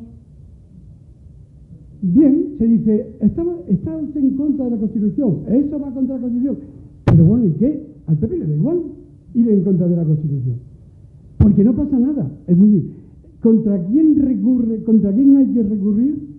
¿A quién hay que ponerle una demanda, o como se llame, o una denuncia, o lo que sea? ¿A quién hay que hacerlo eso? ¿Y ante quién? Muchas gracias. Pues muchísimas gracias por sus palabras tan amables iniciales, y que es una satisfacción escucharlas. Y luego la pregunta, en cambio, me provoca mucha decepción, porque no tengo respuesta. Es decir, no hay manera. Ahora la reforma express esta también va a acusar de prevaricación si no se renueva el TC por el Consejo General del Poder Judicial. Pero claro, yo leo las portadas de los periódicos y también leo, porque eso podría ser lo que usted dice, pues una sanción, no cumplen con su obligación, es una sanción. Pero yo leo las portadas de los periódicos y leo asalto al Tribunal Constitucional, asalto a la justicia, una justicia que lleva 4 años sin ser renovada. Entonces, por eso les decía al principio que yo creo que estamos en un momento tan malo que confundimos las instituciones y confundimos como si no fuera necesario salvar las instituciones de las mayorías políticas, lo que transmiten las mayorías políticas, ¿no? Que están de acuerdo, que no están de acuerdo, que estamos más atentos a ese sonido, lo que dicen las mayorías políticas, que realmente a la Constitución, porque tendríamos que estar todos como ciudadanos diciendo, cumplan la Constitución, cumplan, porque dice 5 años. Porque podríamos llegar al absurdo, ¿no? En que no se convoquen elecciones. El que piense que las va a perder, ¿para qué va a observar un plazo de 4 años? Bueno, nos saldríamos todos a la calle, lógicamente, pero es que esto es tan importante, entonces yo no tengo respuesta para eso, y la que se va a introducir, pues no cabe duda que un órgano tan responsable como yo creo que es el Consejo General del Poder Judicial, porque los órganos constitucionales me parecen de un respeto fervoroso, ¿no? Entonces, yo parto de la idea de que quienes los ocupan están bien seleccionados, bien elegidos, tienen sentido jurídico, saben derecho, tienen sentido común y tienen sentido democrático, y que en consecuencia van a cumplir con su deber. Que no se necesitaría ningún castigo, porque el deber tendría que cumplirse. Tal como estamos, pues la amenaza es que si no lo hacen, prevarican, pues estaremos ahí. Sí. Buenas tardes. Yo quería plantearle una cuestión. Igual que existe el Consejo General del Poder Judicial, sería difícil articular el Consejo General de Sanidad o el Consejo General de Educación, digamos que sacar de los avatares políticos la situación en que están metidos estas cosas, ya que la sociedad en la que vivimos no es la de Montesquieu, sino que ya está un poco, digamos, una sociedad abiertas y avanzadas. Entonces, sería difícil para ganar en eficiencia, en democracia y en excelencia este tipo de instituciones que velarán por la educación y la sanidad, por ejemplo. me parece muy importante, pero no me parece equiparable a la justicia. Es que la justicia es una pieza básica. En la independencia de la justicia, ahí radica todo. Es que ahí radica nuestros derechos, en que la justicia sea independiente. Me parece muy importante también lo que usted señala, ¿no? El órgano que vigila la educación, el órgano que vigila la sanidad, pero son órganos esos intergubernativos, interministeriales, son órganos del Ejecutivo, hay algunos más autónomos que tienen una composición, imaginemos, tanto representantes del Ministerio de Transformación Digital, tanto representantes del Consejo de Migración, tanto representantes de los sindicatos, tanto representantes de la COE. Entonces, no podemos esperar lo mismo que tenemos que esperar de los jueces y tribunales, del nombramiento de los presidentes y de los magistrados de los jueces y tribunales, que es lo que hace el Consejo General del Poder Judicial, del Consejo General del Poder Judicial como órgano de gobierno, que no es un órgano representativo de los jueces. Los jueces no les representa a nadie, se representan ellos solos. No es un órgano es un órgano de gobierno, pero de gobierno en esas materias que hemos visto, no que manda sobre los jueces, sino solo en esas materias, porque la independencia está en los jueces. O un órgano tan decisivo como el Tribunal Constitucional, que tiene que inspirar confianza legítima y seguridad jurídica a partir de la independencia. Entonces, me parece que, por supuesto, en los órganos que usted señala, pues desde luego tiene que haber personas honestas, esto es absolutamente esencial, y personas, a ser posible, que entiendan de las competencias del órgano, es decir, que no se hagan nombramientos caprichosos por personas que me son próximas. Pero si tanto los nombra el Ministerio de Inclusión, Seguridad Social y Migraciones, pues serán de la línea política del Ministerio de Inclusión, Seguridad Social y Migraciones, que en este momento sabemos que está en manos del Partido Socialista. Y si tantos los nombra el Ayuntamiento X, pues depende de quién gobierne en el Ayuntamiento X. Pero ese es el juego político ordinario. Pero la justicia es una pieza que se basa en la independencia, en la sumisión a la ley. En la sumisión a la ley, no en ser favorable a la ley de uno y a la ley de otro, sino en el entendimiento de la Constitución. Entonces, se aprueba pues la ley, es que se han aprobado leyes importantísimas, por ejemplo, la que ha obligado a que la reforma, la Ley Orgánica 3 de 2007, que reformó la Ley de Régimen Electoral General, para determinar que en las elecciones políticas las candidaturas de partidos y de coaliciones tienen que tener una presencia de un 40-60 de hombres-mujeres, 40-60 de hombres-mujeres. Bueno, eso se impugnó al Constitucional, estaba yo en mi época y la declaramos constitucional.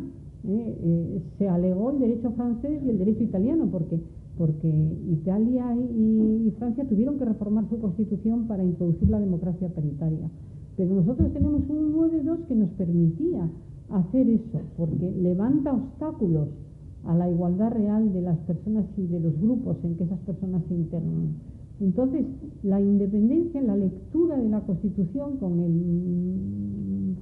el mejor saber y entender jurídico de la Constitución, de lo que ha querido decir la Constitución, y el cambio social.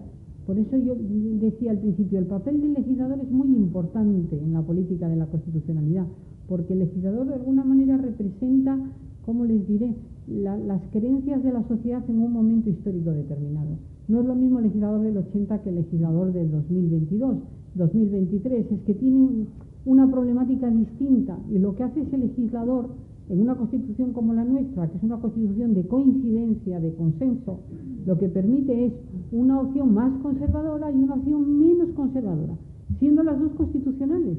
Y luego el ciudadano con su voto dice, me gusta este o me gusta el otro, me gusta que se reconozcan estos derechos o que se reconozcan estos otros derechos. Pero eso no lo debe hacer contramayoritariamente un órgano politizado, sino una justicia independiente. Ya.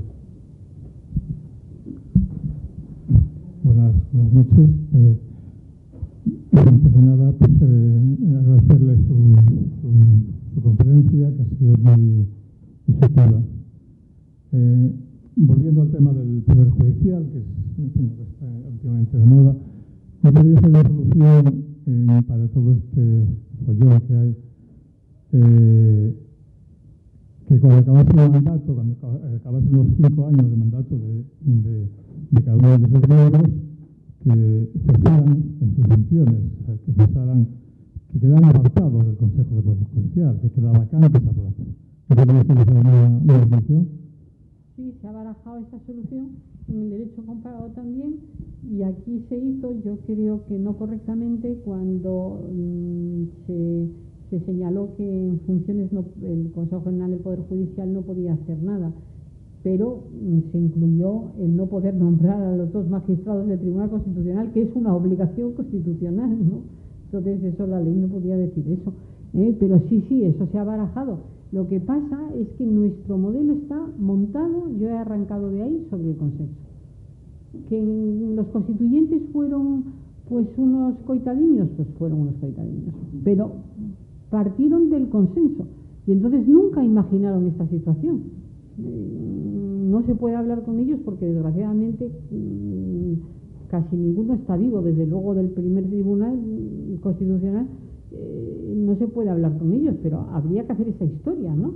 Y entonces ellos consideraron que por eso no hay una norma de cierre en la ley orgánica del Tribunal Constitucional ni en la LOPJ, ¿no?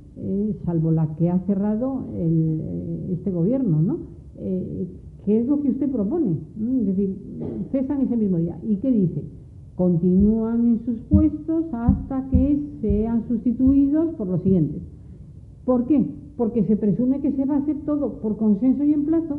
No se presumió la anomalía, pero resulta que la anomalía ha sustituido a la normalidad, porque esto viene ya de hace muchos años. Ahora esto ya es rizar el rizo.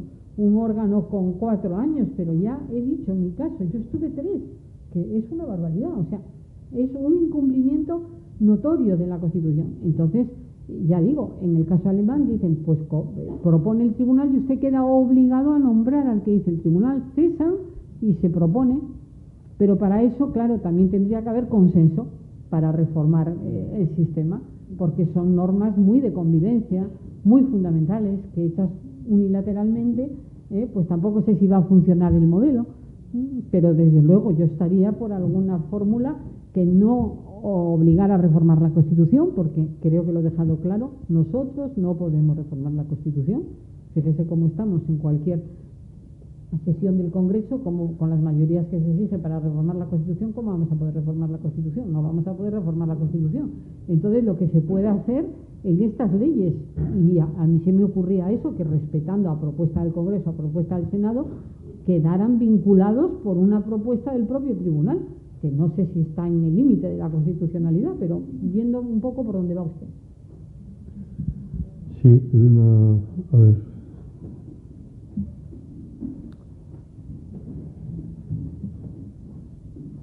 Primero, gracias por la conferencia. Y un poco, siguiendo la anterior intervención, que no pueden ser cesados, primero, ¿y no podrían dimitir esos miembros para forzar la situación? Sí, ya dimitió Lesmes, el presidente ya dimitió, no ha servido para nada, parece, ha sido muy criticado porque se le ha dicho que dimitió tarde, que tenía que haber dimitido al día siguiente, pero yo no sé si los hechos le dan la razón, porque realmente seguimos igual que si no hubiera dimitido, ¿no?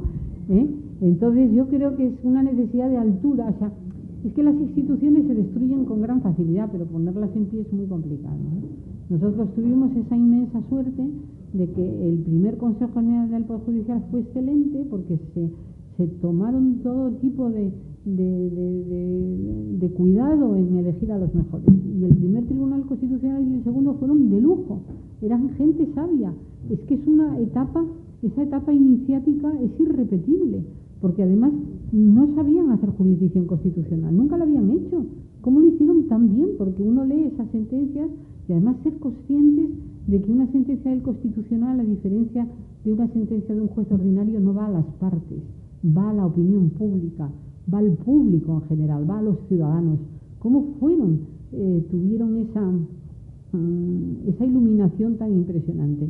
Y cómo hicieron las sentencias de manera distinta, que por cierto, yo noto, y yo esto lo critico mucho, que en las renovaciones sucesivas del tribunal, el tribunal empieza siendo un tribunal de académicos con 3 jueces Y en este momento es al revés, es un tribunal de jueces con 3 académicos, ¿no? Y saben ustedes que en la primera discusión sobre el Tribunal Constitucional y el Consejo General del Poder Judicial había un sector judicial que no quería ni Tribunal Constitucional ni Consejo General del Poder Judicial porque veía limitadas sus competencias, ¿no? Y se decía, pues créese una sala constitucional en el Tribunal Supremo, pero nadie por encima del Tribunal Supremo, ¿no? Entonces, se hizo un tribunal, no voy a decir contra el Tribunal Supremo, pero casi, es decir, un tribunal fundamentalmente de académicos que pudieran levantar decisiones del Tribunal Supremo, porque se hicieron cosas tan importantes como decir que quien instruye no puede juzgar, que un atestado de la policía no es prueba válida, plena y que habla por todas las demás, que puede ser contradicha por otras pruebas. Es decir, que se democratizó el ordenamiento con todo lo que había hecho el Tribunal Europeo de Derechos Humanos, el Tribunal de Justicia. Es decir, que hubo un cambio de cultura jurídica en este país que hizo esos primeros tribunales impresionante, del que todos somos deudores a esas gentes, de lo que hicieron. Pero es que yo observo ahora que el Supremo ha cambiado la manera de hacer sus sentencias y la rotula objeto del recurso, posición de las partes,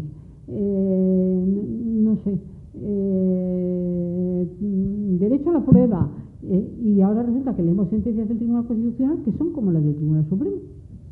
El primer tribunal se había molestado, había puesto empeño en decir esto es algo distinto, porque yo no me dirijo a las partes del proceso, que también en un amparo y en una cuestión de inconstitucionalidad. Yo tengo que tener una motivación transparente porque me dirijo a todos. Por eso me publico en el Boletín Oficial del Estado. Y entonces el Tribunal Supremo cambia la metodología y ahora vemos que el Tribunal Constitucional sigue al Tribunal Supremo en la metodología. Entonces es algo que estamos como una involución de aquello. Una última pregunta. Sí, nada, muy breve. Una última pregunta ya y cerramos. Sí, muy breve.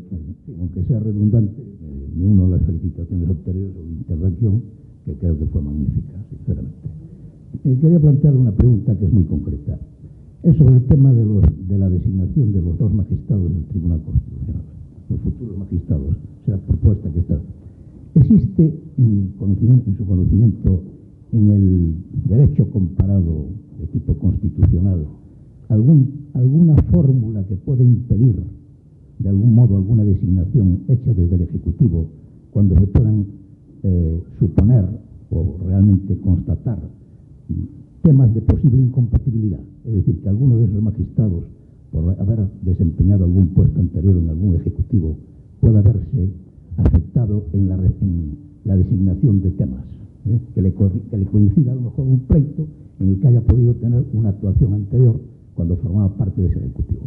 Y una pequeña observación que también quiero hacerle al respecto. Yo tengo serias dudas jurídicas de la posibilidad de que se pueda sancionar precisamente a los incumplidores del tema este que estamos hablando. Es decir, con la ley en la mano y con la Constitución a la vista, sinceramente yo veo muchas dificultades para que eso no pase de ser pues una especie de para meterles miedo, para decirlo brevemente. Muchas gracias y perdón. Pues en cuanto a las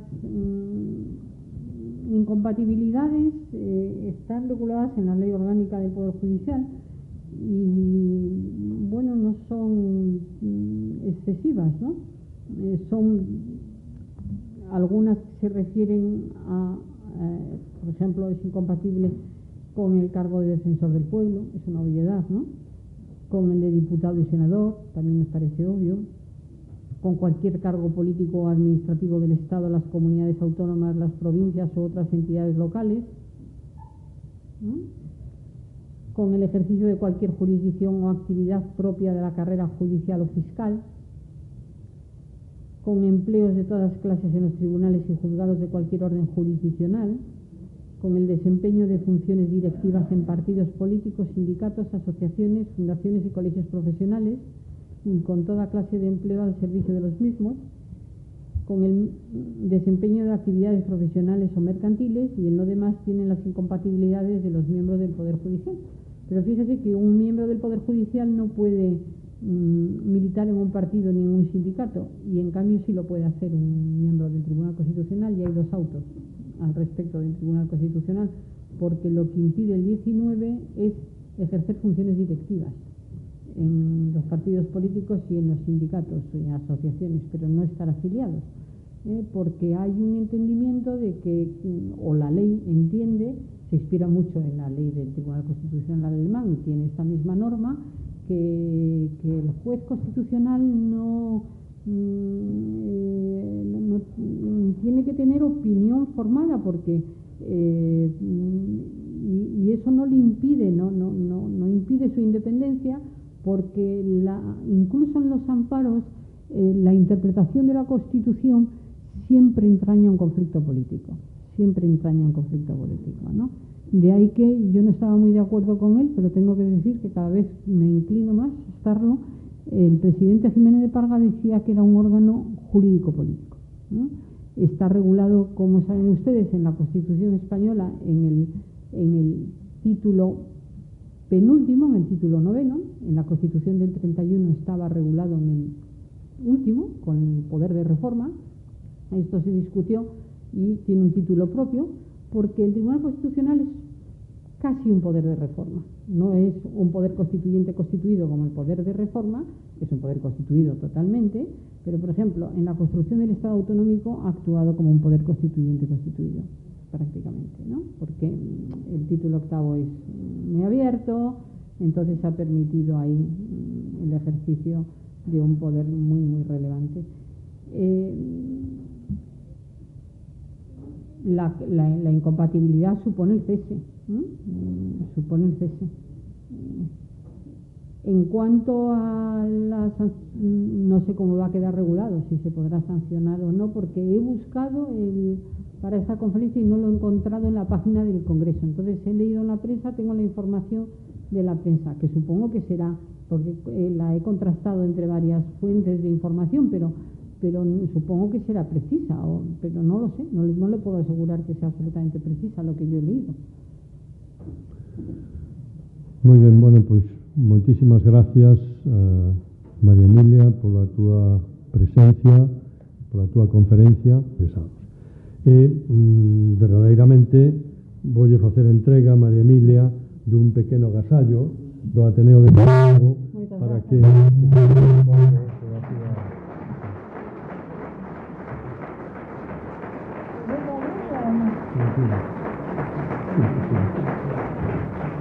Logo tamén lle faremos entrega dunha publicación que fixo Ateneo en colaboración coa Universidade de Santiago sobre Concepción Arenal, e tamén un catálogo dunha exposición sobre doña Emilia Pardo Bazán, que coordinou o noso directivo e profesor González Fernández.